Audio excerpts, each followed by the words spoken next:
Hi friends, net education के इस channel पे मैं सुशील कुमार आपका पुनः स्वागत करता हूं। मैं आज यूजीसी नेट के पेपर 2 एजुकेशन में यूनिट 4 को लेकर पुनः आपके सामने उपस्थित हूं।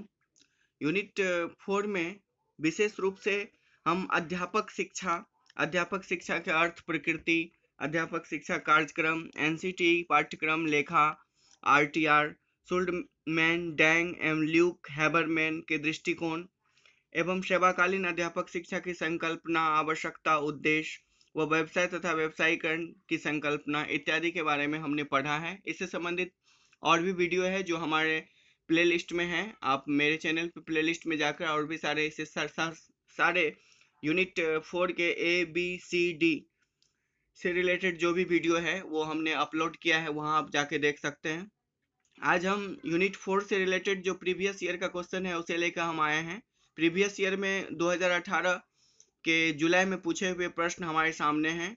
तो 2018 के जुलाई में पूछे हुए प्रश्न से जो यूनिट 4 से रिलेटेड जो प्रश्न है उसे हम दिखाना चाहते हैं। प्रत्येक यूनिट से दोस्तों 10 क्वेश्चन पूछा जाता है। हमारे पास 10 यूनिट है, तो 10 यूनिट से 10 क्वेश्चन पूछा जा रहा है। इस तरह से 100 क्वेश्चन हमसे पूछा जाता है। और अगर हम पर यूनिट 10 क्वेश्चन को अच्छी तरह से तैयार कर लें, 10 के बदले 20 क्वेश्चन अगर आप तैयार कर लें, तो जाहिर है कि वह आपका बहुत ही ज़्यादा अच्छा तैयारी माना जाएगा। और आपका JRF के लिए यही तकनीक सबसे ज़्यादा बेहतर होता है कि आप पहले सिलेबस तब कंप्लीट करें, सिलेबस कंप्लीट करने के बाद उसको यूनिट वाइज क्वेश्चन को सॉल्व करें।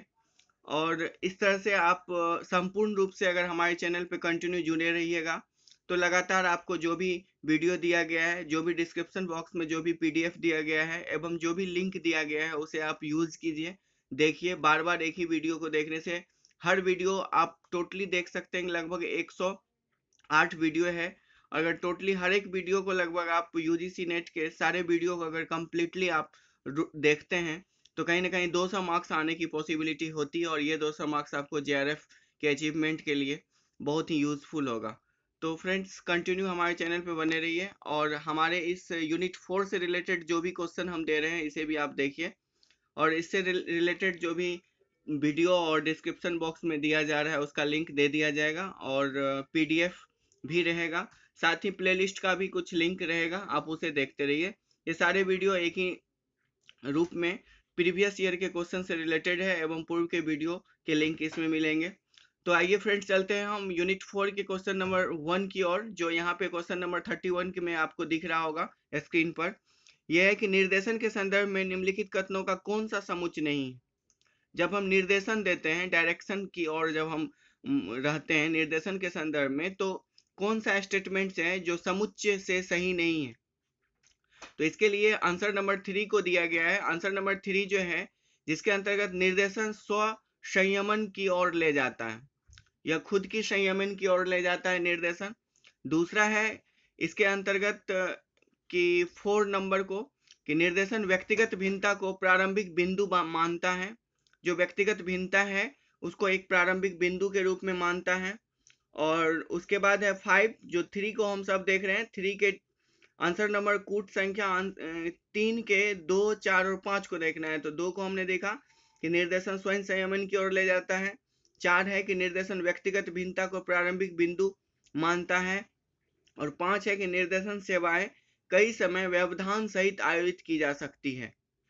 तो ये सभी आंसर जो है कहीं ना कहीं निर्देशन के संदर्भ में समुच्चय में सही है।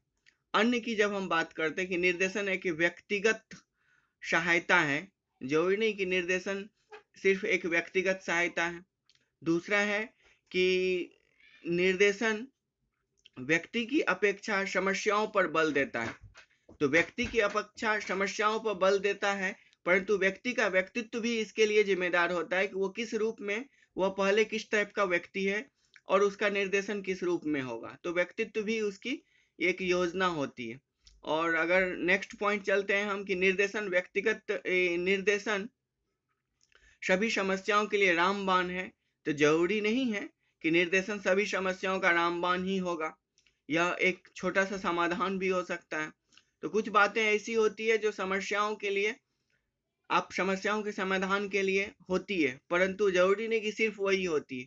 तो इस थॉट में आप अगर इसको सोचते हैं कि निर्देशन क्या है, तो आपको सही जवाब की ओर आप पहुंच जाएंगे। और सही जवाब इसका यही है कि निर्देशन स्वयं संयमन की ओर ले जाता है, हमें खुद को कंट्रोलिंग कराता है। निर्देशन जो है व्यक्तिगत भिन्नता को प्रारंभिक बिंदु मानता है। अलग अलग व्यक्ति अलग अलग टाइप का निर्देशन दे सकता है, और निर्देशन सेवाएं कई समय व्यवधान सहित आयोजित भी की जा सकती है। तो यही इसका सही आंसर है, जो 2, 4 और 5 के रूप में है।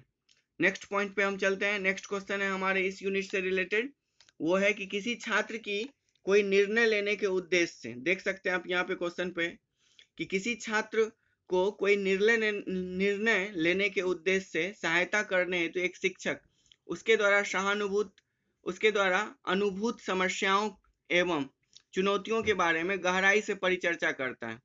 तो निर्देशन की कौन सी प्रकारता इस परिस्थिति को उपयुक्त रूप में अभिसंगित करती है, अर्थात ऐसा कौन सा निर्देशन है जो इस कंडीशन के लिए यूजफुल होता है या इस कंडीशन के लिए माना जाता है। अगर कोई छात्र है जो निर्णय लेने के उद्देश्य से सहायता करने के लिए शिक्षक से उसके अनुभूत समस्याओं के अनुसार उसकी चुनौतियों के बारे में गहराई से परिचर्चा करने के लिए कहता है, तो ऐसा कौन सा निर्देशन है? यह है शैक्षिक निर्देशन प्रकारता, क्योंकि शिक्षक से निर्देश लेने की बात की जा रही है, इसलिए इसे हम शैक्षिक निर्देशन प्रकारता को कह सकते हैं, या वृत्तिक निर्देशन प्रकारता यानी कि चारों ओर या सामूहिक रूप से कह सकते हैं, या सूचना प्रबंधन या अन्वेषण प्रवृत्ति प्रकारता, या उपबोधन प्रकारता। तो संपूर्ण रूप से देखा जाए तो कहीं ना कहीं शिक्षक को कहा क्या रहा है स्टूडेंट, कि हमें हमारी समस्या को समझाइए, अनुभूत कराइए, समस्या की अनुभूति हमें नहीं हो रही है, साथ ही उससे संबंधित चुनौतियों के बारे में हम नहीं समझ रहे हैं। तो कहीं ना कहीं बोध कराया जा रहा है। क्या बोध कराया जा रहा है? समस्या क्या है और समस्या की चुनौतियां क्या है, उसकी डेप्थ कितनी है।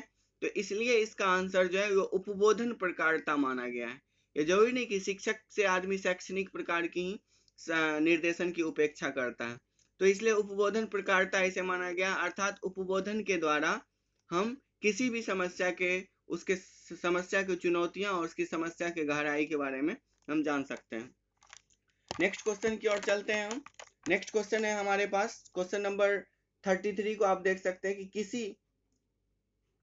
किसी चुने हुए व्यवसाय में सफलता की संभावना के आकलन हेतु निम्न में से किस उपकरण का निर्देशन केंद्र पर उपयोग किया जा सकता है। यहाँ आप देखिए, किसी चुने हुए व्यवसाय में समस्या की संभावना का आकलन, जो किसी भी बिजनेस में अगर सफलता की पॉसिबिलिटी होती है, सफलता की पॉसिबिलिटी होती है, तो उसका आकलन हेतु, उसका असेसमेंट हेतु किन उपकरणों या निर्देशन केंद्रों की उपयोग किया जा सकता है। तो कभी भी सफलता की पॉसिबिलिटी को असेसमेंट करने के लिए, आकलित करने के लिए आपको एक अभिक्षमता परीक्षण करना होगा, जिस अभिक्षमता परीक्षण से उस व्यवसाय करने वाले की क्षमता का, उसकी जिज्ञासा का, उसकी रुचि का, उसके व्यक्तित्व का, उसकी कार्य क्षमता का, सारी चीजों का अनुभव आपको हो सकता है, और इसके आधार पे ही आप कह सकते हैं कि हाँ, यह व्यक्ति सफल होगी या नहीं होगी। अर्थात संपूर्ण रूप से देखा जाए तो उस व्यक्ति की व्यक्तित्व की क्षमता, उस व्यक्तित्व की जो कुल क्षमता होगी, वही उसकी सफलता और संभावनाओं को आकलित कर सकता है। तो यहाँ पे सारे ऑप्शन नजदीक से लगते हैं कि उसकी अभिक्षमता तो 3 में दिए हुए हैं, उसकी रुचि 2 में दिए हैं, उसकी निष्पत्ति यानी कार्य करने का संपादन दिए हुए हैं 1 में, परंतु इसका जो संपूर्ण रूप से आंसर की बात करते हैं तो वो आंसर होगा व्यक्तित्व तालिका, अर्थात उस व्यक्ति की पर्सनल जो क्वालिटी है, वही क्वालिटी उसकी सक्सेस की पॉसिबिलिटी को असेसमेंट कर सकती है, अर्थात आकलित कर सकती है। तो इसका आंसर 4 होगा, जो व्यक्तित्व तालिका के रूप में लिखा हुआ आप स्क्रीन पे देख सकते हैं। नेक्स्ट क्वेश्चन है कि प्रभावी अनिदेशात्मक उपबोधन सत्र हेतु निम्न में से कौन सा अत्यंत आवश्यक है। तो जो इफेक्टिव उपबोधन होगा, अभी हमने उपबोधन को समझा कि जब कोई बोध कराता है किसी चीज को, वो उपबोधन की ओर माना जाएगा। तो इफेक्टिव उपबोधन जो होगा सत्र, उसमें कौन सा अत्यंत आवश्यक है, तो वो अत्यंत आवश्यक है अर्थात सेवार्थी से सौहार्द स्थापना। जब भी आप किसी को सेवा दे रहे हैं, किसी के लिए कार्यरत हैं, तो उससे जब आपका सौहार्द स्थापित होगा, अच्छी भावना के रूप में वो आपसे जुड़ा हुआ होगा, तो ही अच्छे उपबोधन को अत्यंत आवश्यक अच्छे उपबोधन को वो समझ सकता है या प्रभावी उपबोधन को वो ले सकता है। जब आपसे उसका संबंध अच्छा होगा तो ही आपका जो उद्देश्य होगा या आपका जो निर्देश होगा या आपकी जो बोध होगी, समझ होगी, वह प्रभावी होगी। नेक्स्ट क्वेश्चन की ओर चलते हैं फ्रेंड्स। इसी यूनिट का नेक्स्ट क्वेश्चन है हमारे सामने, कुछ ये है क्वेश्चन, आप देख सकते हैं क्वेश्चन नंबर 35 के रूप में। 35 में एक आंकड़ा दिया हुआ है, एक समुच्च के रूप में इसे समायोजित करना है। तो इस आंकड़े में एक तरफ निर्देशन की सेवाएं हैं, दूसरी तरफ उसकी भूमिकाएं हैं, और इसके लिए जो आंसर है वो आपका आंसर नंबर 2 होगा कूट का, जिसमें फर्स्ट है वित्तीय सूचना सेवा। जो वित्तीय सूचना सेवा है उसके लिए आंसर होना चाहिए व्यावसायिक तत्परता के आधार पर उपयुक्त संलिप्तता, अर्थात ये 3 नंबर आंसर। जो भूमिका की तरफ 3 दिया हुआ है, व्यावसायिक तत्परता के आधार पर उपयुक्त संलिप्तता। दूसरा है कि स्थानन सेवा, स्थानन सेवा के लिए कार्य जगत के बारे में सूचना देना, यही उपयुक्त है स्थानन के लिए, कार्य जगत के बारे में सूचना देना। तीसरा है अनुवर्ती सेवा, अनुवर्ती सेवा के लिए किसी खास वृत्ति में प्रवेशोपरांत क्या हो रहा है उसके बारे में जायजा लेना, कि किसी खास वृत्ति में जब हम इंक्लूड होते हैं तो उसमें क्या इफेक्ट आ रहा है, क्या सही है, क्या गलत है। और चौथा है हमारा व्यक्तिगत तालिका। तो व्यक्तिगत तालिका सेवा के अंतर्गत हमें यह देखना है कि यथार्थ के स्तर पर स्वयं को समझने हेतु क्या अवसर दिया गया है, यथार्थ के स्तर पर स्वयं को समझने हेतु क्या अवसर हमें दिया गया है। तो इस तरह से हमारा जो यह क्वेश्चन है, इस क्वेश्चन का जवाब 2 नंबर होगा, जिसमें वित्तीय सूचना सेवा के लिए 3 होगा, व्यावसायिक तत्परता, स्थानांतरण सेवा के लिए 2 होगा, कागजात के बारे में सूचना देना, अनुवर्ती के लिए किसी खास वृत्ति में प्रवेश प्रांत हो रहा जायजा बदलाव, और व्यक्तिगत तालिका सेवा के अंतर्गत इसमें यथार्थ के स्तर पर स्वयं को समझना। और वित्तीय सूचना सेवा जो आपका ए है उसके लिए प्रॉपरली 3 होगा, व्यावसायिक तत्परता के आधार पर उपयुक्त संलिप्तता। तो इस तरह से इसका आंसर जो होगा वो 2 होगा। नेक्स्ट क्वेश्चन की ओर हम चलते हैं। नेक्स्ट क्वेश्चन है हमारे पास कि एक कॉलेज के पुस्तकाध्यक्ष छात्रों के बीच भिन्न भिन्न पुस्तक की मांग को ध्यान में रखते हुए पुस्तकों को खरीदने की एक योजना बनाता है। तो केंद्रीय प्रवृत्ति का निम्नलिखित कौन सा माप इस प्रयोजन के लिए उपयुक्त होगा। तो बहुत सारी पुस्तक की मांग है, बहुत सारे स्टूडेंट का डिमांड है, बहुत सारे पुस्तक हैं, तो इसके लिए जो योजना होगी वो बहुलांक मान होगा, अर्थात बहुत लंबे एक सीरीज के रूप में इसको समायोजित किया जाएगा, फिर इसके मांग को देखा जाएगा। तो ये जाहिर सी बात है कि इसका आंसर बहुलांक मान होगा।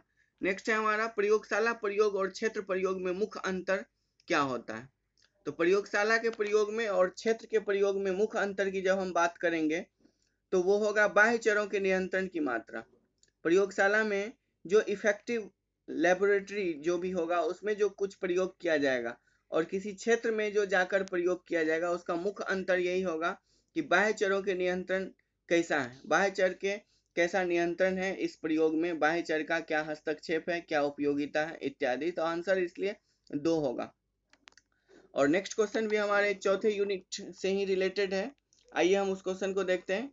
क्वेश्चन नंबर 38 इसमें दिया जा रहा है, क्वेश्चन नंबर 38 में दिया जा रहा है कि एक अन्वेषक आरटीई अर्थात शिक्षा के अधिकार को लेकर अधिनियम 2009 के कार्यान्वयन की प्रगति को अभिनिश्चित करने के लिए एक अध्ययन करना चाहता है। तो इसमें कौन सा अनुसंधान उपकरण उसके लिए परियोजनार्थ होगा और सही होगा। तो इसके अंतर्गत हम यहाँ देख सकते हैं कि अन्वेषक जो है वो आरटी शिक्षा के अधिकार को लेकर अधिनियम 2009 के कार्यान्वयन की प्रगति को निश्चित करने के लिए अभिनिश्चित करने के लिए एक अध्ययन करना चाहता है। तो कभी भी आप शिक्षा के अधिकार के लिए जब भी आप प्रगति को निश्चित करने के लिए एक अध्ययन करना चाहते हैं तो आपके पास बहुत सारा प्रश्न होगा, जिस प्रश्न को आप सही रूप में पूछकर सही रूप में उसको सजाकर ही आप अनुसंधान करने की योजना बना सकते हैं। तो इसलिए इसका आंसर प्रश्नावली होगा, यहाँ आप देख सकते हैं कि अन्वेषक के द्वारा सबसे पहले प्रश्नावली की जा सकती है। प्रश्नावली के द्वारा ही वो प्रगति और प्रगति को अभिनिश्चित कर सकती है और अध्ययन करना चाहेंगे।